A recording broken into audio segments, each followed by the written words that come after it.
অন্যের মুখের হাসি কেড়ে নিয়ে আজ পর্যন্ত কেউ সত্যিকার ভাবে ভালো থাকতে পারেনি। সবাই ভালো থাকার অভিনয় করে। যেমন ভালো আছি শব্দটা ভালো আছির অর্থই দেয়।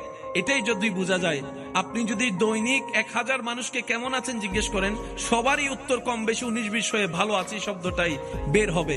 কিন্তু প্রশ্নের উপর যদি প্রশ্ন রেখে প্রশ্ন করেন, ভাই আদৌ কি আপনি ভালো আছেন, তখন দেখবেন প্রশ্নের সাথে সাথে চেহারা পরিবর্তন হয়ে গিয়েছে, সুর পরিবর্তন হয়েছে, আওয়াজ পরিবর্তন হয়েছে।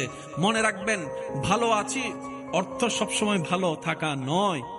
যতক্ষণ ভিতর ভালো না থাকবে ততক্ষণ কেউ ভালো থাকতে পারে না। আর ভিতর ভালো থাকে, আলা বিযিকরিল্লাহি তাতমাইন্নুল কুলুব। এক কথায় রবের সন্তুষ্টি মতো জীবনে চলতে পারলেই, রবের রহমত ভিতরে আসলেই ভিতরটা শান্তি হয়। তখন এমন ভাবে শান্তি হবে, পৃথিবীর সবাই আপনার জন্য কাঁটা বিছিয়ে দিল, ওই কাঁটার উপর হাঁটলেও সবাই দেখবে আপনার শরীর থেকে রক্ত বের হচ্ছে, কিন্তু সে ব্যথার আপনাকে অনুভব করবে না। আপনার রবে আপনাকে রহমত দিয়ে শান্তির জগতে পাঠিয়ে দিবেন। সুবহানাল্লাহ।